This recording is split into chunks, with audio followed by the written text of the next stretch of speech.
Welcome to Roll to Save, the RPG History Podcast. Paranoia.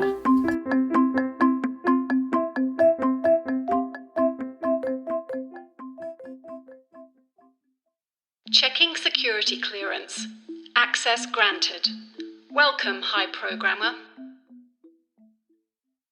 Hello and welcome to a very special episode of Roll to Save. We're very lucky to have Alan Varney here with us, the world-famous games designer for Paranoia XP. Welcome, Alan. Nice to be here, Iain. It's a pleasure to see you. No, likewise. And for those of you listening to this, Alan is befitting his role as a very important citizen within Paranoia, is dressed entirely in white. Ultraviolet clearance. I always like to dress the part of the High Programmer on these interviews. Yeah, unfortunately, it means I think a few of our listeners will not be of the correct clearance to listen to this. So as long as they report to the termination booths afterwards, we'll be happy. That's standard protocol. So, Alan, I'm going to ask you the same question I ask everyone who guests on the podcast.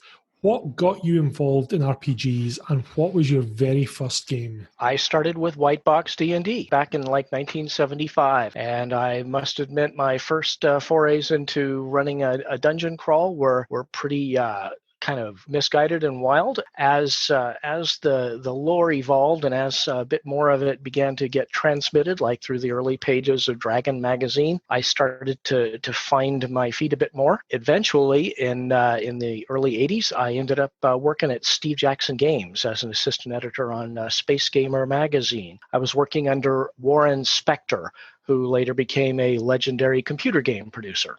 Indeed. And I was editing a magazine called Space Gamer, and in 1984, I did a review of a new game called Paranoia. When the people at West End Games, notably the R&D director, Eric Goldberg, saw that review, he invited Warren and me to write a scenario, one of the early scenarios for the first edition of the game. And it was published in 1985 as Send in the Clones. So after that, I had many little tangential connections with Paranoia through its early glory days and into the second edition in 1987 under its very gifted line editor at that time, Ken Ralston. I'm very familiar with Send in the Clones. I recall at secondary school managing to make a lot of people's lives very miserable with that adventure. And it was nice to see getting a outing again in flashbacks. Yes. Those early days, you refer to them as the glory days, and I would agree there's a lot of solid gold that was produced in that time. Obviously, apart from your own work,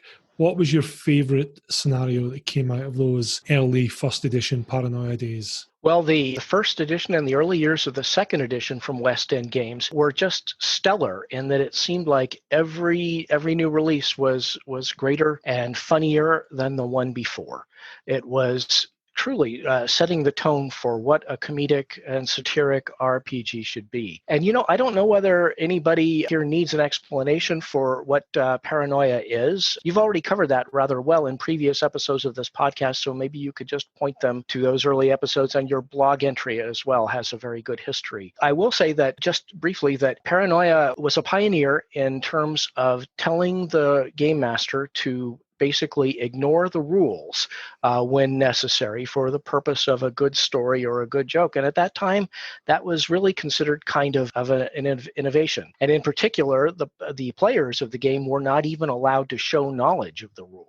And so it turned out to be kind of a liberating episode in game history. And it was because of that evolving understanding of how much you can get away with as a game master that I found each successive adventure just amazing. Because of the nature of the Alpha Complex setting, the future underground city ruled by an insane computer, it was possible to develop total no-win situations that were just breathtaking in their simplicity. In the early rules supplement Acute Paranoia, there was one called Whitewash, where the whole premise is that a color-coded security corridor in Alpha Complex has inadvertently been painted white, and the infrared workers, who are all security clearance infrared and thus wear black, were not allowed to pass through this very high clearance corridor. And so the troubleshooters, the player characters, have to figure out, how do you get this tunnel painted white, painted black again? And it was so artfully simple that it was like listening to fine music. I'm smiling because I put my players through that particular scenario only about 4 weeks ago. They're trying to wrestle with the fact that they have this dilemma of getting this corridor painted the correct colour, but nobody acknowledges that the corridor is not the correct colour it should be. And they eventually came up with a very creative solution involving high explosive and body parts, and they got it sorted. But it was a typical classic Paranoia scenario in that it's very, very simple, but they've still got to figure it out somehow. And it can be resolved with high explosives.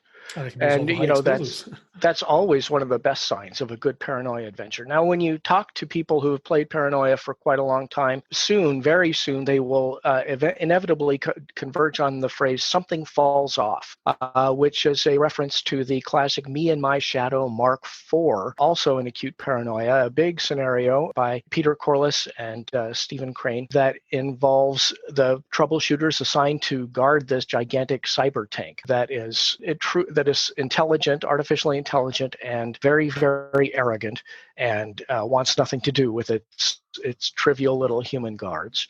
And at one point, just something falls off, and the episode summary is something falls off, and then the tank is completely broken, and now the troubleshooters have to figure out how to get this thing back onto the cyber tank and kind of conceal their shoddy repair work. So you get people talking about this episode, and they just kind of start waving their arms and screaming, and it just shows how one single situation in that game can be turned into this magical platform where everybody can launch 1,000 different stories. Me and My Shadow Mark IV is actually one of my favourite Paranoia adventures. I've run it several times and it never ever gets bored. I think there's a whole slew of Paranoia GMs out there who have so much fun playing Mark IV. Mm-hmm. And that particular episode, as you're absolutely right, it is just literally called Something Falls Off. And I know the picture, I can still see the massive tread of Mark IV and these troubleshooters just staring down at something that's fallen on the ground. Funniest part of that episode is when they finally put it back on or fix it, Mark IV just carries on from where he left off as if nothing had happened. There's no thanks, there's no gratitude. They're trying to conceal the whole time that they're fixing something, and it's just very, very Paranoia. When the players have played Paranoia for a while, they gradually start to understand that whenever someone expresses gratitude, they're about to get hosed pretty badly. So it's a game that really develops a kind of culture in the player's mind. You know, the player gets this whole superstructure of, I don't know if I want to be in this spot right now. You see that a lot with the mandatory bonus duties. They were obviously a second edition supplement, but they've become a staple of Paranoia now. The thing that I love is you can always spot a new Paranoia player because they want to be team leader.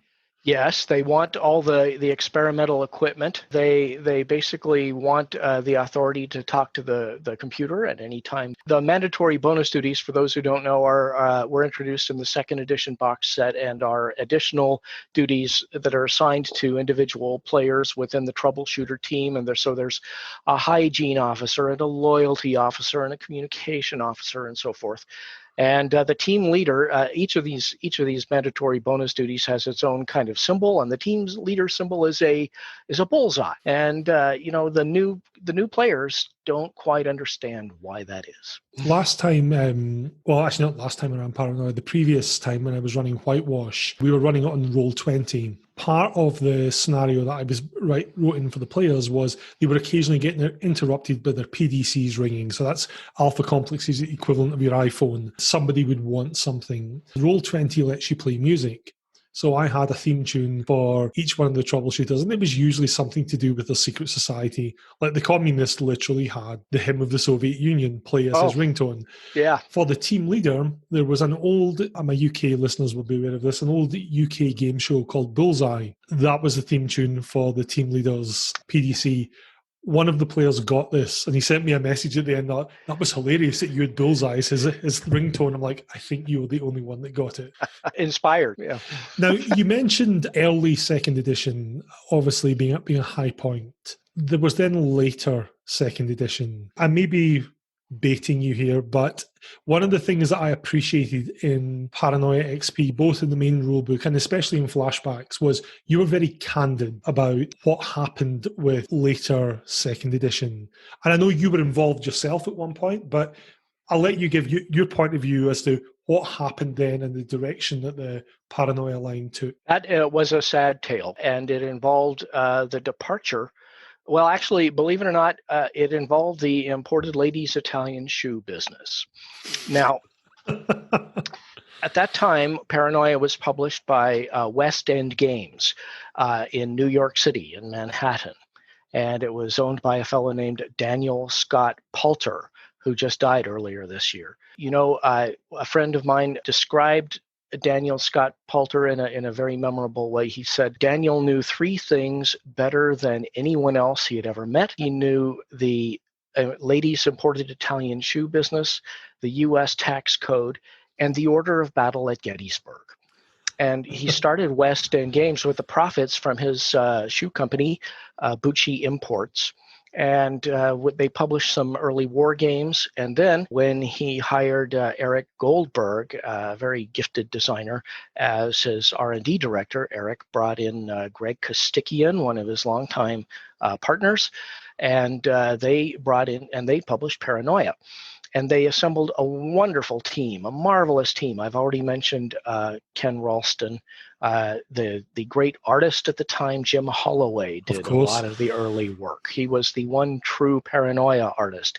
He just died last month, unfortunately. Then there were many others, and they all brought that game to an exceptional height of quality. But unfortunately, the imported ladies' Italian shoe business is subject to various vagaries and fads. And so the profits for Bucci Imports started to fall, and Dan Poulter, for tax reasons, realized he had to relocate from pricey Manhattan office space to a small town in East Armpit, Pennsylvania. And so when he relocated the company, all of the very gifted staff people decided they did not want to live in East Armpit, Pennsylvania. And so they basically left, and he had to hire people in East Armpit who had no gaming experience to speak of and had previously worked in, I don't know, the Dairy Queen and the Five and Dime. And so they took over all of the game lines, and one of those was Paranoia. And I will say they took Paranoia in a different direction. It was startling to see how the game line changed. That was from about, say, late 1989, 1990 onward. That they published well over, I think, 15 or 18 products. It was well over half the line for Paranoia at that time. When each one would arrive, I just said, well, this is the worst. It can never get any worse than this.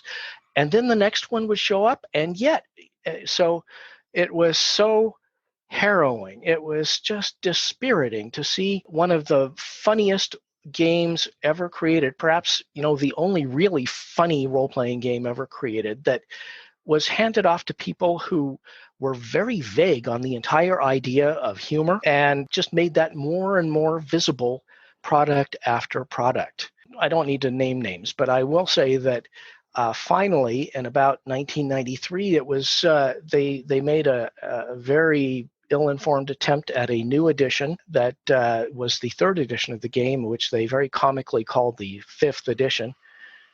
You can laugh now. I'll wait for your audience to stop laughing.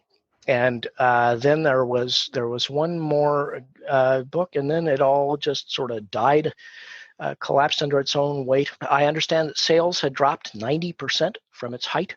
The original edition of Paranoia, in the glory days, it sold 150,000 copies, and then it just kind of, it didn't wither, it was absolutely pounded into the ground. In the early 2000s, not too long after the turn of the century, the rights to the game reverted to the original designers, a New York game master named Dan Gelber, and Eric Goldberg and Greg Kostikian, co-designers of the original game. And so they went around looking for somebody who could do a new edition of the game that would basically erase the shame of the sad decline at West End Games. They went with a company in England called Mongoose Publishing, based in Swindon.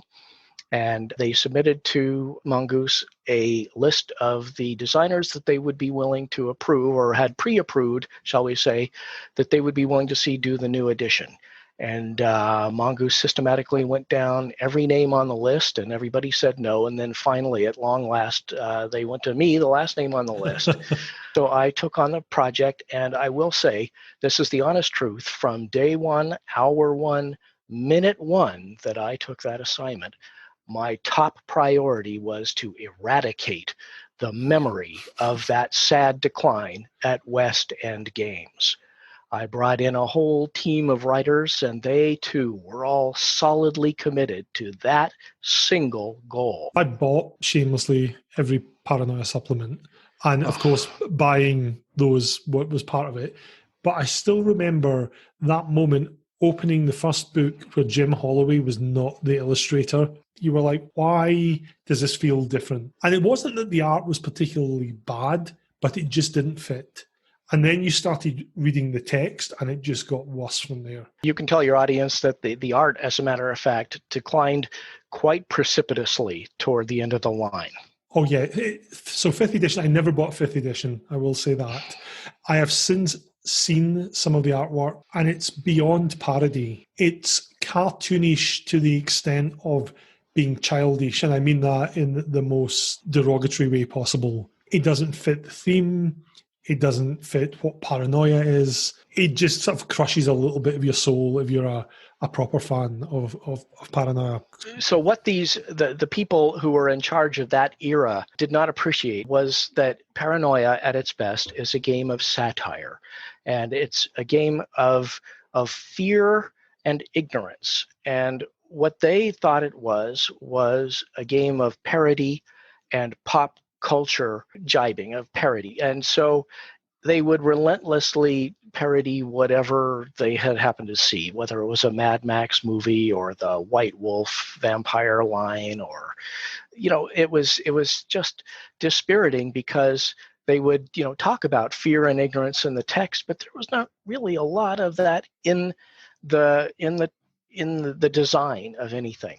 So when I and the other writers for the XP edition started, that was the key design goal, was to develop the fear and ignorance, to restore that.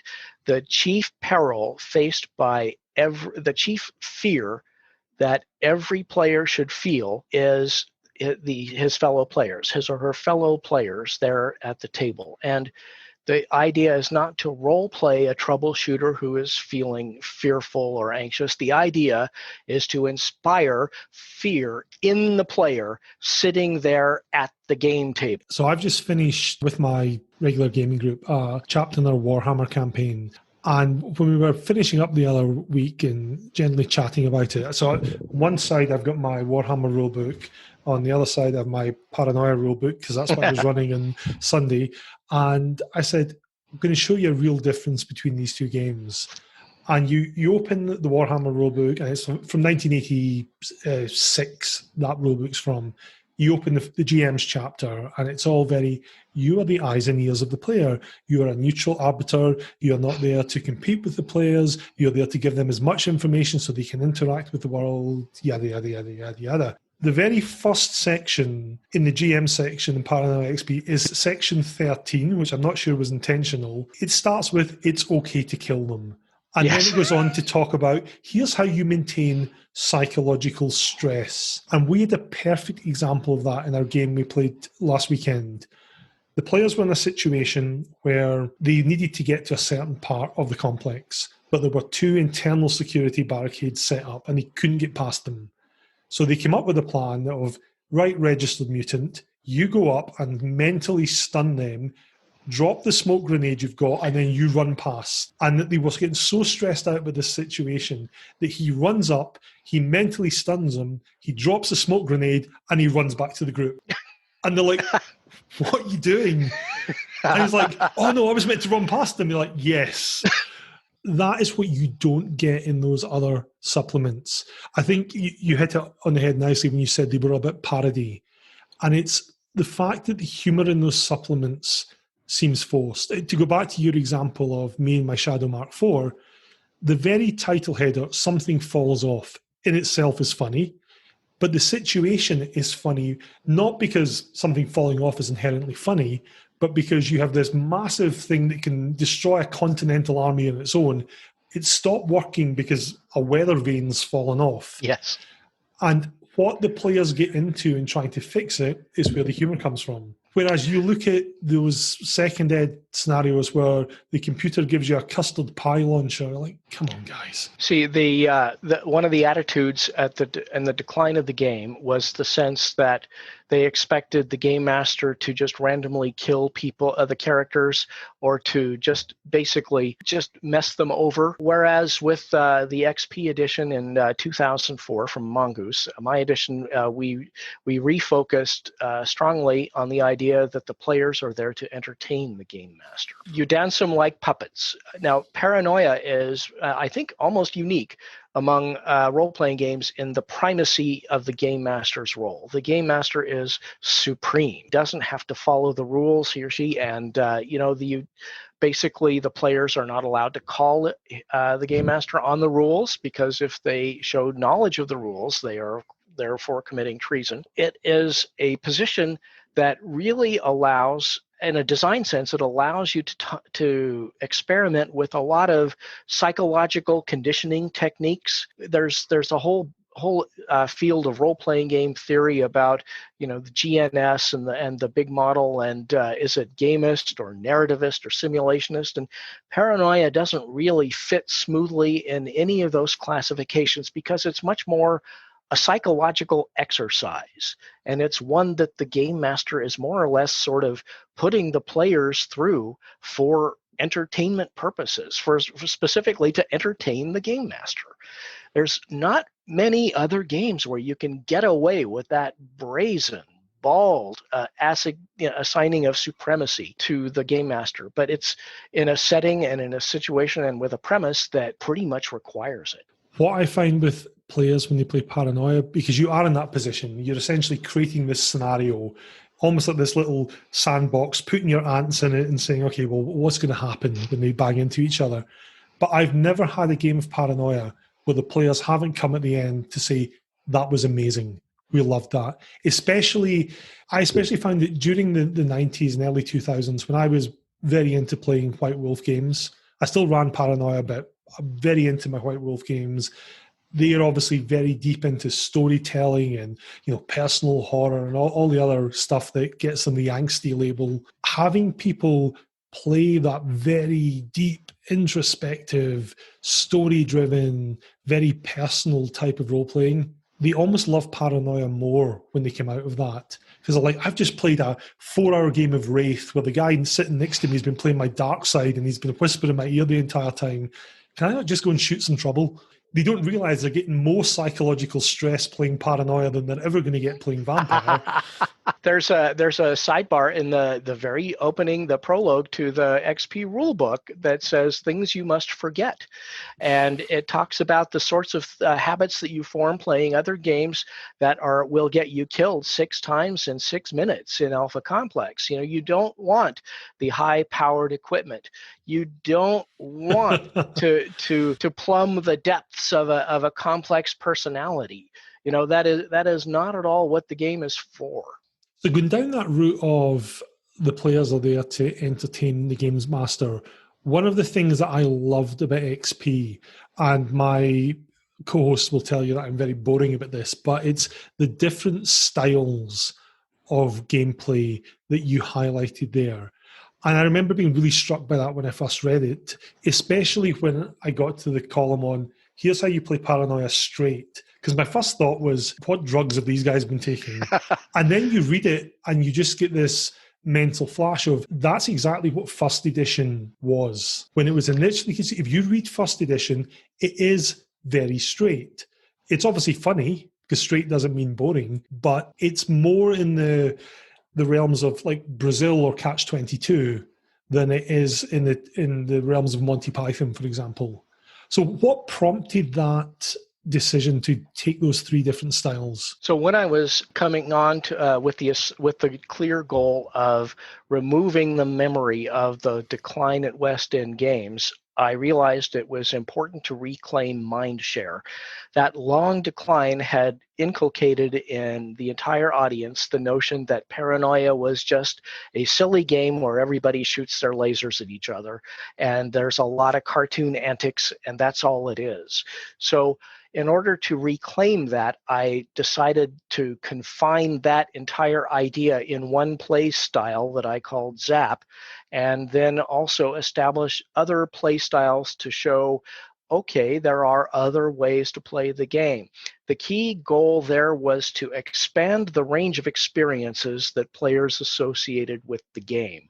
Because, as you well know, Paranoia absolutely owns the emotion of paranoid terror in role playing. There is, I mean, you can talk about horror games, you can talk about other kinds of fear, but in terms of making you suspicious of the other people at the table, Paranoia was the first and remains the most popular there. So being able to conjure that fear in different ways through different techniques is what led to the play styles. And the other two that I introduced there were Classic, which was basically the early Ken Ralston greatness, which has a pretty high comedy, but it's at least a bit more logical and a bit more focused on a storyline. And then Straight was, as you say, very much influenced by Catch-22 and Brazil, the film, and above all by a Stanislaw Lem novel called Memoirs Found in a Bathtub, which I strongly recommend. It's from the early 70s, and if you read that, you will say, well, this guy must have been playing Paranoia, even though it was, of course, well before Paranoia was released. So, in fact, the play style idea continued to surface, not only in later editions of Paranoia, where staff writer Gareth Ryder Hanrahan introduced a horror style and a police style and miscellaneous others, but then also it made its way into the very popular Trail of Cthulhu from Pelgrane Press. Kenneth Haidt introduced a couple of different styles for playing Lovecraftian Cthulhuid adventures, whether you wanted to be a purist, which is very nihilistic and very much in the mode of Lovecraft's own stories, or whether you wanted to play it in a pulp way, which is a lot of slam bang action like some of the very best Call of Cthulhu adventures. So by tweaking the rules and by shifting the emphasis, you can make one situation serve a lot of different purposes. Yeah, and I think the Mongoose XP line did a wonderful job of highlighting but also supporting those different play styles, because I remember Crash Priority, one of the earliest supplements, if not the earliest one, actually included different adventures and different styles, almost to say, look guys, they're all equally valid. And I love the fact you did actually include a Zap style adventure, but almost to say, if you're going to do it, here's how you should do it. That Zap-style adventure was called Nyuk, Nyuk, Nyuk because it cast the troubleshooters as basically the Three Stooges. It's almost like a more cartoonish version of Classic. Because the style is not as important as having a sense of humor, as the designer having a sense of humor. I remember in the days of the decline at West End Games, the line editor at that time was pitching to me the meta plot that they were planning, and that was, Elizabeth R was gonna do this, and this was gonna happen in the alpha simplexes, and eventually this person was gonna do that. And he said, "What do I think? What do you think?" And I said, "It doesn't matter what happens in the story. What matters is getting people who are funny and will write funny things." So I had that goal clearly in mind with the XP line, because after the book appeared in 2004, the rule book that you showed a little while ago, I ended up packaging the support line for Mongoose, and I did Crash Priority and the Trader's Manual and about a dozen other books. I think eventually my page count finally matched the entire page count of the West End line, which I was quietly proud of. To get that much text, I recruited a lot of people. Now, at that time, there was an online community called paranoialive.net. That was a wonderful site that had kept the torch alive for all those years during the dark period. There, I found a lot of people who loved the memory of the game and wanted to see it return. And I basically kind of harnessed them. I guess I should say exploited them, although they had their eyes wide open, and asked them to generate material, both for the rule book and for the supplement line. And it was a marvelous experience. I had never experienced anything quite like it, of just bouncing ideas off of each other in these online forums, and people would provide material. It was great material. And to be clear, I told them at every point, you're not going to get any money for this. You're not going to get a free copy of anything.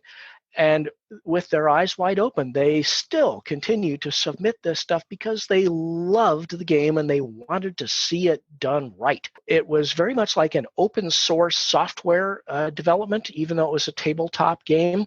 It was a thrilling time. And, I have not done much in the way of game design since then, but I certainly hope I would be able to harness something like that energy with a whole community again.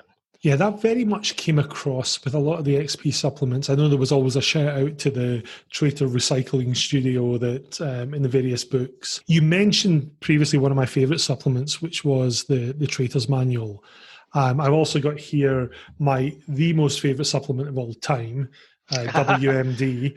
With the Traitor's Manual, you went into a lot of detail on the various secret societies. And the thing that I found most valuable for that was looking at that through the lens of a straight game, because what you make quite clear in the Traitor's Manual is, in a classic game, they behave the way they do in classic Paranoia. In a straight game, these people are scary terrorists. This isn't, wacky people with babushkas on their heads and big moustaches. These are guys that blow up buildings. And it was a really interesting change in tone. When you started producing the Traitor's Manual, what was it that sort of drove this desire to have a deep dive into the societies? Well, that was one of the signal lacks I felt for the West End line, was that there wasn't a lot of focus on the source material or the setting material in a way that players could act on it, could not so much to develop their characters, because that's not really the goal, but rather to give them a sense of the kinds of opportunities they would have and the kinds of dangers that they would face. And in fact, the Traitor's Manual was pretty much solely the work of one writer, Gareth Ryder Hanrahan. I mentioned him earlier. He was a staff writer at Mongoose, and he proved to be the most gifted writer of that entire company. He himself liked Paranoia quite a bit. After I left the support line in 1986, Gareth single-handedly wrote pretty much the entire support line for the next 2 or 3 years, while also doing the first edition of Mongoose Traveler and quite a bit else. He was a fabulously prolific writer and remains so to this day, and now he is in fact a novelist. He did a book called The Gutter Prayer, and I believe the sequel to that is just out this year. I think anything by Gareth is exceedingly high quality, and it was such a privilege to work with him and such a blessing for the Mongoose line to have him. So what was your favourite supplement you worked on for XP, other than the main rulebook itself? Well, you already showed WMD. That was a collection of straight adventures, straight missions, and I think it pretty much sank without a trace. And I'm so sorry for that, because it was a way to, as I said earlier, push the range of experiences that players associate with the game. The lead scenario in there is one called Hunger, which is an exceedingly dark adventure. People who saw it were pretty, their breath was taken away. It was by a fellow named Dan Curtis Johnson, who wrote some of the very best material. He wrote this scenario in the XP rulebook and miscellaneous other works along my tenure on the line. And for this one, for Hunger, he decided he wrote an adaptation of The Great Leap Forward from Chinese history, the 1960s, when Chairman Mao, who was in his dotage, basically instituted a disastrous range of policies that led to the starvation and famine, starvation of 20 million people. It was an egregious time. It was a horrible time. And somehow Dan managed to cast that in Hunger in a blackly satiric form, where the player characters, the troubleshooters, are essentially charged with implementing this set of insane policies that are bringing disaster to the complex. And meanwhile, they themselves are gaining ever more prestige, ever higher clearance. And it's just a set of ethical dilemmas that people had not previously associated with the game. So I considered that to be kind of the high watermark in its way. I'm smiling as you say that because I'm currently running Hunger with my Paranoia group. We've got the concluding episode on Sunday. It hits every note correctly. So when we were playing it last week, one of the players had to leave early and they all end up getting promoted to yellow. That other player was talking to us later on in the week and he said, "Hey, I heard that somebody got promoted to yellow." And one of the other players said, "No, we all got promoted to yellow." He went, "Wow, that's fantastic." And the other two went, "No, it's not," which is exactly the correct response that they should be giving in that, because they went into it with, very similar to what you said, with the gaining escalating benefits. And they went into this scenario, and I won't spoil too much of it because people, if you haven't got WMD and you're a Paranoia fan, you need to buy it. It's amazing. But there's a section where they're sent on this mission to get this formula for food production, and the players go to where they have to go to get it, and they come away and they're like, "This is a sham. There's something going on here. This is not right. They can't be doing what they say they're doing." And then when they get back and their bosses are like, "Well, how did it go?" And they're a bit reticent to say, "We think it's a sham," but they're sort of skirting around the edges of the subject. And then their bosses mention there's a massive bonus and potentially a promotion involved here. And one of the players instantly said, "Yeah, I think they might be lowballing their numbers over there." And it's like, "Great, you guys can get onto this and make it even better." But the really fascinating bit, which was so Paranoia, I was very specific in giving them a lot of detail about how these food vats work. It's all spelled out in the scenario. This is exactly how food vats work. This is how much they produce. And one of my players was frantically scribbling notes about this. And then he was taking all the new information and he's going, "Mathematically, this doesn't work. We can't make this work. If you look at the numbers, there is no way we can make this work." And then one of the other players waited for some silence and he said, "Well, we could lie and cheat. I think that's what they're doing." And I'm like, "You guys have got this. You have just distilled this down to its essence." But Hunger aside, the other scenarios in that book are brilliant. It's a fantastic book. And it's a shame you say it's sunk without a trace. If you can get your hands on a copy and you're a Paranoia player, it's well worth it. You know, the thing about straight style, like those scenarios in that book, is that with a traditional Paranoia scenario, you know, typically the reaction from the players afterward is, "How could you do that to us?" And with the straight scenarios, they say, "How could you let us do that to each other?" Right. The fascinating thing about Hunger, because it involves a series of rapid promotions for the players, is at one point they are given a red clearance troubleshooter team to do menial stuff for them. And they go off into a conference room to do the thing. They come back in and someone's dead. Mm-hmm. And other people are off in the corner doing something else. And so they start trying to orchestrate them. And one of the players turned around and said, "That was us last week." And it's a wonderful little mirror to hold up to them. So there's a ton to offer in that book, just to get people playing Paranoia in a slightly different way, but almost, I would say, a more rewarding way, because it's still funny. That's the key with it. There's nothing in it that's boring. And what I would say really struck me about it, and I am not going to be very careful what I say here and not to mention any names, but I ran Hunger a couple of weeks ago. And one of the big things in Hunger is the computer is promising this miracle. And there's various tenets of the miracle. And one of the tenets is anything done with enough enthusiasm will succeed regardless. That Monday, I was in a meeting and there were various marketing sound bites being given out. And one of them was, "Guys, you know, if you just continue tackling this with enthusiasm, we are going to succeed."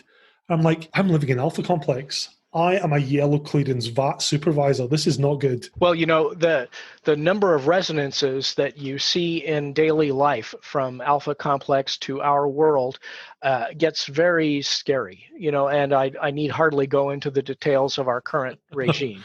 But it's a very apt metaphor. I always wanted to see Paranoia adapted into TV or web series or something like that, because I feel it would resonate pretty strongly with the larger audience. I actually had one of my players say to me, because we've got in the game somebody who's a registered mutant and someone else who is a member of Anti-Mutant. There's obviously a certain dynamic between the pair of them. And someone made the analogy of, this isn't too far off the civil rights movement. Well, yeah. Yeah, you don't have to look too far to see analogies for most of those secret societies in today's world. We talked about other kinds of play styles when we settled on the three of classic and Zap and straight. And there was another one that we talked briefly about Grimm style, which was basically George Orwell role-playing, 1984. It was taking out the bots, taking out the mutant powers, and just taking out really all the humor, and I never could figure out a way to make that fun. So nothing happened with Grimm. The one I really wanted that I never could make happen was Hope, which was even darker and more awful than straight, in that you tell the players outside the game, you tell them, okay, in this style, you can genuinely make a difference. Alpha Complex is fixable, and this is true. You would set up a situation where they could, if they were sharp and smart, actually improve the lives of the citizens of Alpha Complex and maybe kind of fix the computer and basically put things onto a more sensible footing with better organization and lower corruption. And all it would take is that they have to trust each other, that they're not going to betray each other for their own selfish ends. And I just lusted to introduce that style, but I had the feeling that would play like a game of diplomacy, in that afterward nobody would be on speaking terms.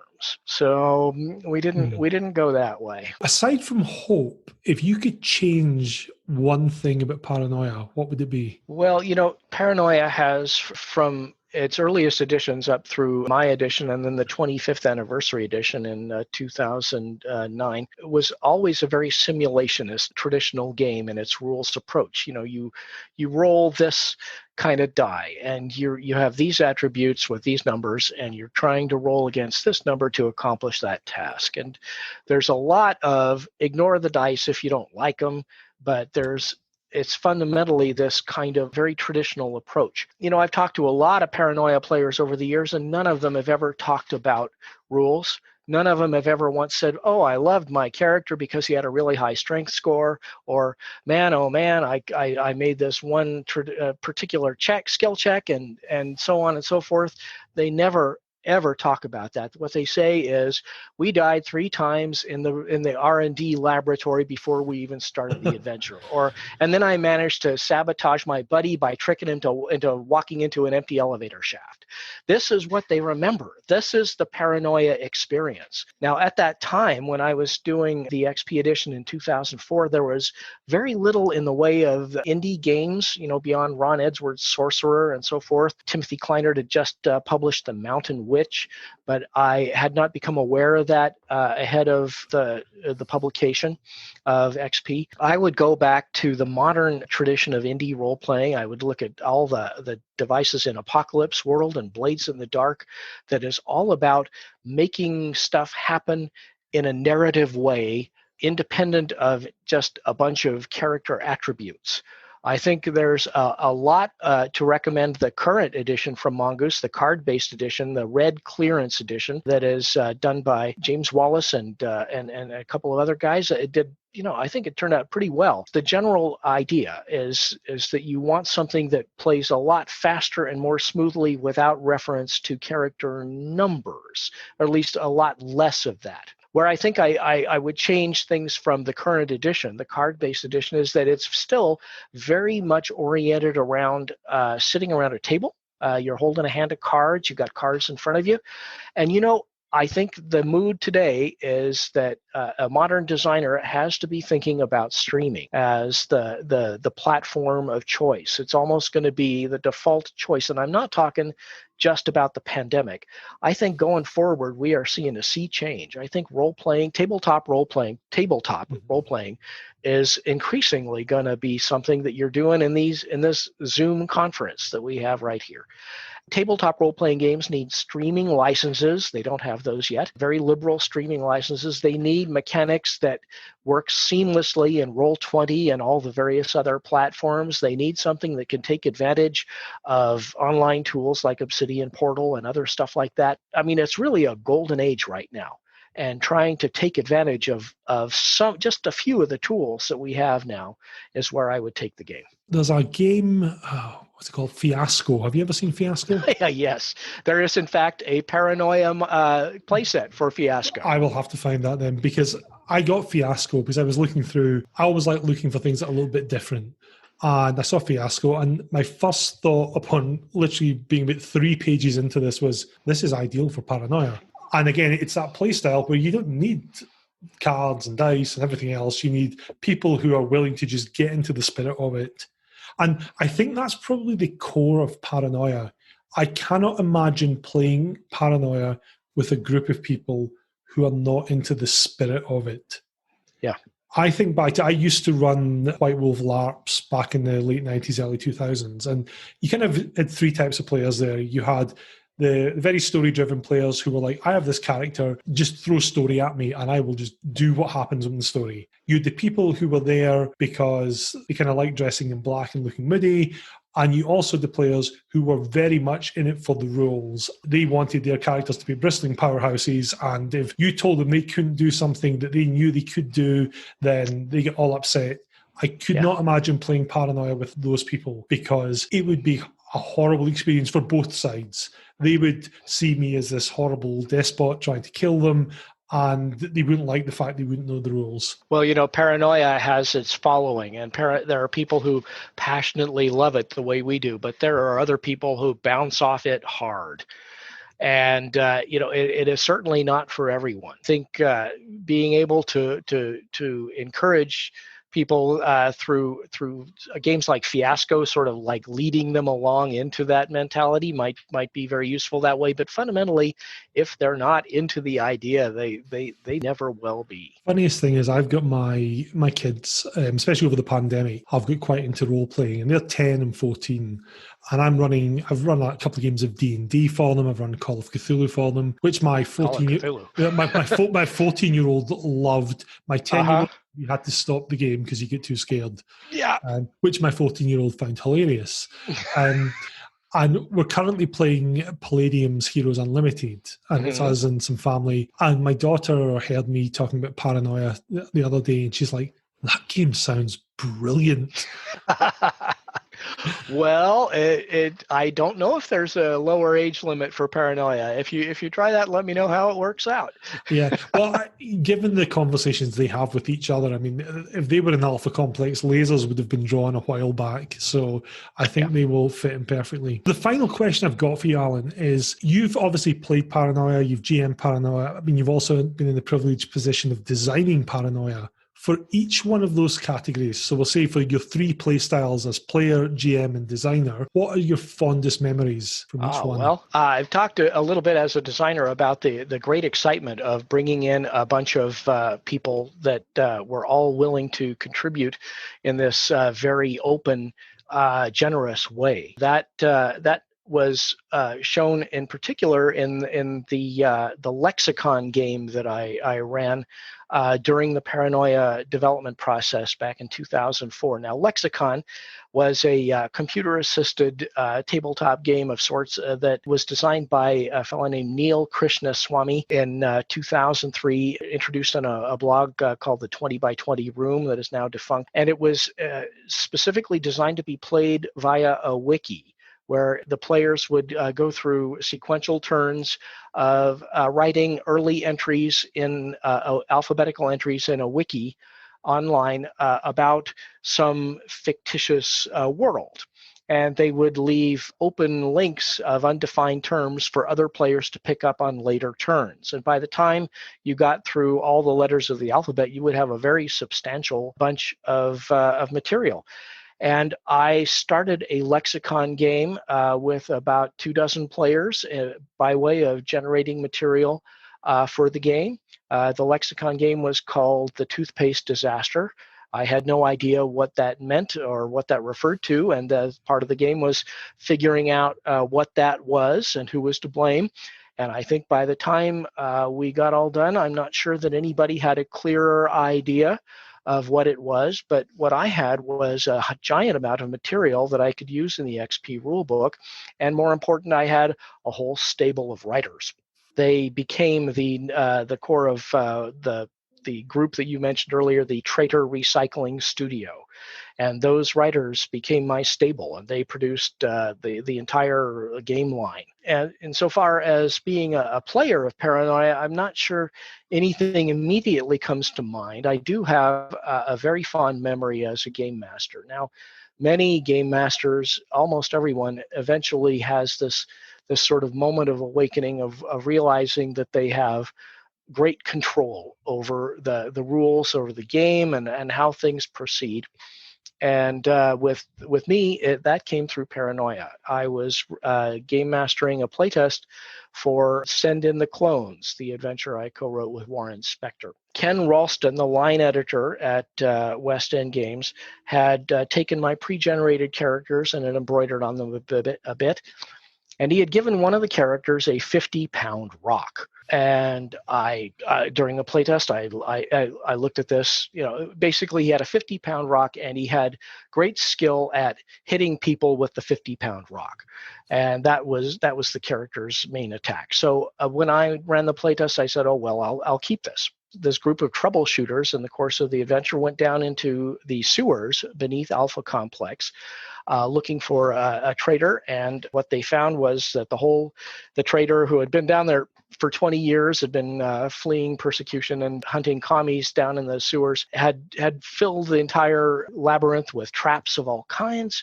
And they fell into, in this playtest, they fell into one of those traps, a cistern water trap, where they were drowning, going blub blub, because nobody in Alpha Complex knows how to swim. And in particular, the guy with the 50-pound rock did not swim at all well until he finally dropped it. And so after a time, the lid of the cistern opens up, and the guy they're hunting holds them at laser point and captures them. And so finally he gets them, he takes them prisoner, brings them up out of the cistern and empties the cistern. He's totally nuts and trying to figure out what they're doing. And they tell him, the players in my playtest told him that they were sent down to give him an award for his valiant service to the computer in these 20 years hunting commies down in the sewers. And they said, well, where's the award? And they said, oh, well, unfortunately, we dropped it down in the cistern. We don't have it. And he looked down in the cistern and said, funny, I don't see anything but that big rock. And I will remember it to the end of my life. Bless his heart, my player, Scott Herring, said, what? Is that how you trivialize the computer's great award? The Order of the Big Rock? Second in importance only to the Order of the Steel Pipe? And I confess, I very briefly thought about, well, how do I have Scott carry this off? Do I have him make a fast talk roll, or is that a chutzpah roll? And then I had my own little moment of satori, and I said, no, I have to yield to the moment. And so the guy just basically was totally flummoxed. He let them go. They went on their mission. They sent it back up to Alpha Complex, and they went on their mission, and they did things. And then later, at the end of the mission, when they went back up to Alpha Complex, all the really high clearance people in Alpha Complex were hauling around 50-pound rocks and lead pipes. It's just so rare that a role-playing game will give you that kind of experience, and that's why Paranoia is such a treasured game for people like you and me. Well, that is an absolute wonderful memory for us to close on. Alan, thank you so much for your time. It's been an absolute pleasure. I'm sure it's going to be a pleasure for our listeners too. Have you any projects at the moment you want to pimp out on us or let us know about? Well, right now I run an online site called called the Bundle of Holding, bundleofholding.com. And it sells tabletop role-playing game ebooks, rule books, and supplements in the mode of Humble Bundle and other sites like that. Time-limited offers of all kinds of things. And I've been running this for 7 or 8 years and have run more than 400 offers, so including several of Paranoia, as a matter of fact, which were very successful.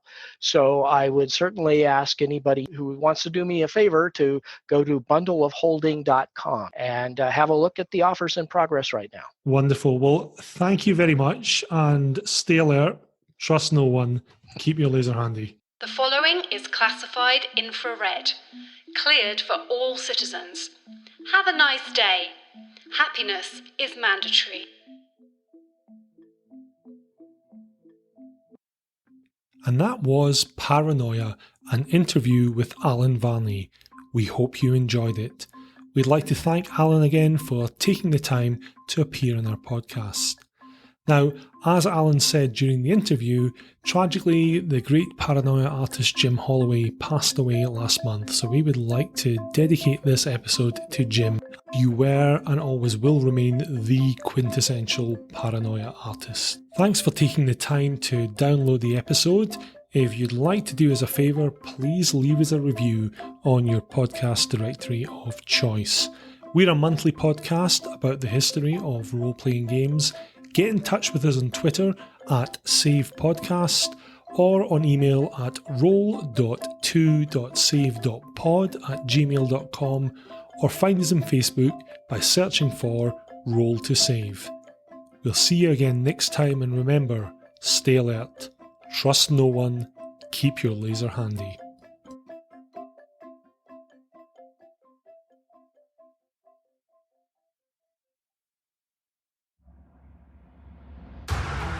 Are you looking for a D&D podcast with a dark side? Something more like Game of Thrones and less like Monty Python? Tale of the Manticore is part dark fantasy audio drama, part solo D&D RPG. There's no plot armor here. The dice make all the important decisions. Join me as I resurrect the excitement, wonder, and emotion of old school D&D. Made for a mature audience, Tale of the Manticore is both a fiction and a game. It's the story where chaos rolls.